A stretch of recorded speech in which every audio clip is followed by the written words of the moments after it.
ब्लडशॉट एक American super hero film है।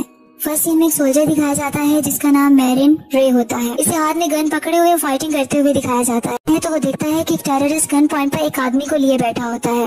वो रे को देखकर कहता है कि अपनी गन को नीचे फेंक दो। उसके बाद रे कहता है कि तुम्हें क्या चाहिए, तो वो हेलीकॉप्टर की डिमांड करता है। इस पर रे कहता है अगर तुम्हें हेलीकॉप्टर चाहिए तो मुझे फोन करने दो। जैसे ही वो टेररिस्ट फोन की तरफ इशारा करता है तो मौका पाकर रे इस पर फायरिंग करके इसे मार देता है। नेक्स्ट सीन एविएंजो एयरबेस से शुरू होता है। बहुत से सोल्जर्स एयरक्राफ्ट और हेलीकॉप्टर से उतर रहे होते हैं। इसी तरह रे पास खड़ी अपनी वाइफ से मिलने चला जाता है। ये एक कामयाब रेस्क्यू ऑपरेशन होता है और ये अपनी वाइफ के साथ इटली में मुंबासा में चला जाता है जहाँ वो अपनी छुट्टियां गुजारते हैं। लेकिन अनलकीली वहाँ इनको किडनैप कर लिया जाता है मार्टिन एक्स की तरफ से। एक्चुअली मार्टिन एक्स मुंबासा की हॉस्टेज ऑपरेशन के बारे में मालूमात इकट्ठी करना चाहता है। इसके बाद रे अपनी वाइफ को कहता है कि सब कुछ ठीक हो जाएगा, लेकिन किडनैपर कहता है कि अब कुछ ठीक नहीं होगा। वो इसकी वाइफ का मर्डर कर देता है। रे बहुत स्ट्रेस में आ जाता है और चिल्ला कर कहता है कि मैं कसम खाता हूँ कि मैं तुमसे फाइट करूंगा और तुम्हारा खात्मा कर दूंगा। इसमें वो किडनैपर रे को भी मार देता है। अब नेक्स्ट सीन में रे ऐसी जगह पर होता है जहाँ इसको प्रॉपर्ली वायर्स के साथ अटैच किया गया होता है। जैसे ही इसे होश आता है तो वो वायर्स को उतारकर जमीन पर गिर जाता है। इसी दौरान एक लड़की कैटी आती है और वो कहती है कि सब कुछ ठीक होने वाला है। फिर एक नया किरदार डॉक्टर हार्टिंग सामने आता है जो कि रे को welcome to Rising Spirit Technology कहता है और बताता है कि मैं डॉक्टर हार्टिंग हूँ और कहता है कि तुम्हारा जाग जाना एक बहुत बड़ा फिनोमेना है और तुम मर गए थे। एक्चुअली डॉक्टर हार्टिंग इसको सुपर पावर के तौर पर इस्तेमाल करने के लिए लाता है और अपनी ऑर्गेनाइजेशन में इसको अपने हथियार के तौर पर बना लेता है। वो डॉक्टर हार्टिंग एक्सपेरिमेंट करता है। जैसे ही वो रे के हाथ पर जख्म लगाता है तो इसका जख्म बहुत जल्दी रिकवर हो जाता है। एक्चुअली ये बायोमैकेनिकल कंस्ट्रक्ट होता है जो कि बहुत तेजी से रिएक्ट कर किया जाता है। डॉक्टर हार्टिंग इसे बताता है कि ये टेक्नोलॉजी के जरिए बहुत से डैमेज टिश्यूज को फौरन ठीक कर लिया जाता है। डॉक्टर हार्टिंग अपने बारे में बताता है कि मैं टेनिस प्लेयर था और चैंपियन था और 15 साल की उम्र में मुझे कैंसर हो गया था और मेरी बाजू को काट दिया गया। उसके बाद फिर वो अपनी बाजू रे को दिखाता है जो कि एक नई बाजू एक मैकेनिकल वे से लगा दी गई होती है और बहुत ताकतवर होती है। इसके बाद वो अपने मुख्तलिफ पेशेंट से इसको मिलवाता है जिसमें जिमी भी होता है और बहुत सारे दूसरे भी पेशेंट्स होते हैं। इनमें से वो बताता है कि ये और ज्यादा ताकतवर हो गए हैं क्योंकि जिमी ने अपनी टांगे खो दी थी, उनको आर्टिफिशियल लेग्स लगा दी गई। नेक्स्ट सीन में जब रे सोकर उठता है तो इसमें एक्स्ट्रा एनर्जी आ जाती है। वो पिलर को पंच करके बहुत ज्यादा पंच करता है लेकिन इसके हाथ को कोई नुकसान नहीं पहुंचता, बल्कि पिलर टूट जाता है और वो हैवीएस्ट डंबल भी आसानी से उठा लेता है। फिर कैटी इसको ड्रिंक देती है। जैसे ही वो ड्रिंक पीता है तो इसके माइंड में फ्लैशबैक चलने लगता है और इसको इसकी वाइफ का मर्डर और इसकी वाइफ की सारी मेमोरीज आना शुरू हो जाती हैं और भी जल्दी से बाहर निकल जाता है अपना बैग लेकर। डॉक्टर हार्टिंग कैमरा के थ्रू सब कुछ देख रहा होता है। फिर वो रे से पूछता है कि तुम कहाँ जा रहे हो। इस पर रे कहता है कि मेरी बीवी थी जिसका मर्डर हो गया था, मुझे इसका कंफर्म करना है। उसके बाद डॉक्टर हार्टिंग पूछता है कि किसने किया है मर्डर। फिर इसके बाद वो बताता है मार्टिन एक्स का नाम लिया जाता है। अब एक जगह दिखाई जाती है जहाँ मार्टिन एक्स को गाड़ियों में ले जाया जा रहा होता है। जब वो टनल से गुजरते हैं तरह वहाँ रे पहुँच जाता है और बहुत सारे लोगों से फायरिंग शुरू कर देता है। मार्टिन चिल्लाता है कि मुझे इस कार से बाहर निकालो। रे पर फायरिंग की जाती है लेकिन इस पर किसी चीज का कोई असर नहीं होता। आखिर वो मार्टिन एक्स की गाड़ी की तरफ बढ़ता है और इसका मर्डर कर देता है। अगले सीन में ट्रिकोल एयरफील्ड को दिखाया जाता है जहाँ रे अपनी जीप में वहाँ जाकर पहुँच जाता है। वहाँ साइंटिस्ट के पेशेंट जिमी, मार्कस एंड केटी उसका वेट कर रहे होते हैं और उसको दोबारा लेबोरेटरी में वापस लाया जाता है। लेबोरेटरी में रे के ऊपर फिर काम किया जाता है और इसकी मेमोरी को वाइप आउट भी किया जाता है। हकीकत में डॉक्टर हार्टिंग इसकी वाइफ की डेथ के मुतालिक फास्ट मेमोरीज को डाल रहा होता है जो कि बहुत ही गलत मेमोरीज होती है। अब डॉक्टर हार्टिंग कैटी से बात करता है और वो कहती है कि हम इसकी मेमोरी को वाइप आउट करने जा रहे हैं। डॉक्टर हार्टिंग कहता है कि जो हमने किया है वो एक मकसद के तहत था, जिससे पता चलता है कि हार्टिंग रे को अपनी मर्जी से इस्तेमाल कर रहा होता है एक वेपन की तरह। अब हार्टिंग का अगला टारगेट निक बैरिस होता है जिसको रे के जरिए मरवाना होता है। जबकि सीन में केटी कहती है कि रे एक सोल्जर है लेकिन हार्टिंग कहता है ये एक डेड सोल्जर है जो ये डिजर्व करता है। अब रे की वाइफ गिना का किलर उसके माइंड में उसका नाम निक बैरिस को सेट कर दिया जाता है और इसका नेक्स्ट टारगेट बैरिस होता है। अब दोबारा रे गाड़ी लेकर निकल जाता है और डॉक्टर हार्टिंग अपनी प्लानिंग के मुताबिक दोबारा अपने वर्ड्स को रिपीट करता है जैसा कि तुम कहाँ जा रहे हो, हम ही लोग हैं जो तुम्हें जानते हैं।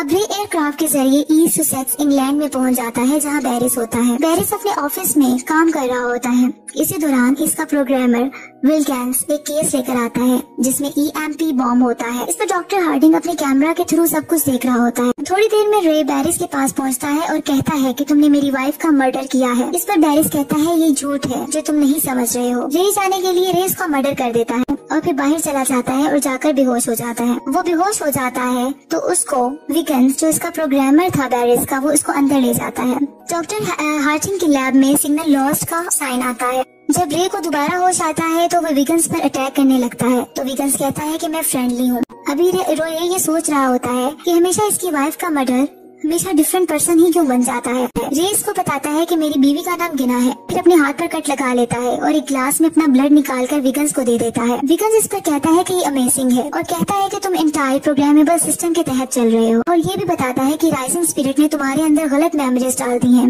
और तुम्हें एक किलिंग मशीन बना दिया है। इस पर ये कहता है कि ये प्रोग्राम ज्यादा अरसे तक नहीं चलेगा। नेक्स्ट सीन लंदन इंग्लैंड में दिखाया जाता है, जहाँ रे अपनी वाइफ को तलाश करते हुए इसके घर तक पहुँच जाता है और इसे कहता है कि घर आ जाओ।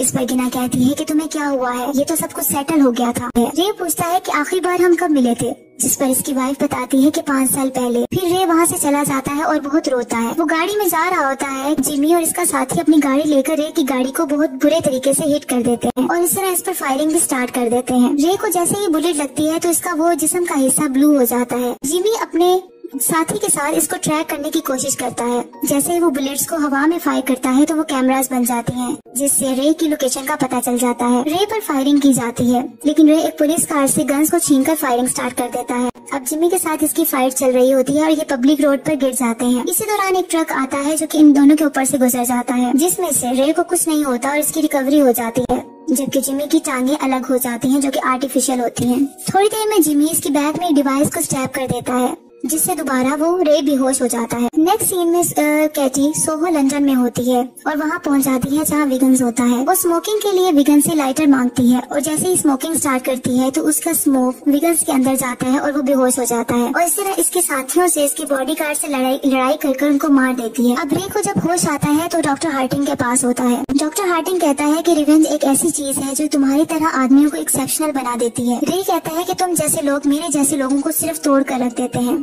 लेकिन तुम हमें कंट्रोल नहीं कर सकते और ऐसा होगा भी नहीं। अचानक से डॉक्टर हार्टिंग इसके पहले वाली कंडीशन में लाकर सेंसलेस कर देता है। एक तरफ डॉक्टर हार्टिंग रे पर अपनी प्रोग्रामिंग कर रहा होता है, जबकि दूसरी तरफ विगन्स अपनी प्रोग्रामिंग स्टार्ट कर देता है। अब डॉक्टर हार्टिंग केटी की प्लानिंग जानने के बाद इसके ब्रीथिंग सिस्टम को दोबारा रोकने की कोशिश करते हैं, लेकिन एक्सेस डिनाई हो जाती है। एक तरफ जिमी भी अपनी फुली आर्म्ड हो जाता है और रे से फाइट करने के लिए निकल आता है। अब रे को विगन्स कंट्रोल करता है और रे कहता है कि मैं अब अपना काम करने जा रहा हूँ और वहाँ पहुँचता है जब जिमी अपने दोस्त अपने साथी मार्कस के साथ होता है और इससे फाइट करता है। दूसरा जिमी का साथी भी इसकी मदद के लिए आ जाता है। अब जिमी और मार्कस मिलकर इससे फाइट करते हैं, लेकिन रे सुपर ह्यूमन पावर होते हुए जिमी को बहुत बुरे तरीके से हर्ट कर देता है और एक जिमी का पावरफुल हैंड को इससे अलग कर देता है। और जहाँ डॉक्टर हार्टिंग भाग रहा होता है उसका वो हैंड उसकी गाड़ी में जाकर लगता है, जिससे उसकी गाड़ी रुक जाती है। अब रे डॉक्टर हार्टिंग की तरफ बढ़ता है और डॉक्टर चिल्लाता है कि मैं सिर्फ अकेला था जिसने तुम्हें रिबिल्ड किया, अगर मैं नहीं हूँगा तो तुम भी सरवाइव नहीं कर सकते।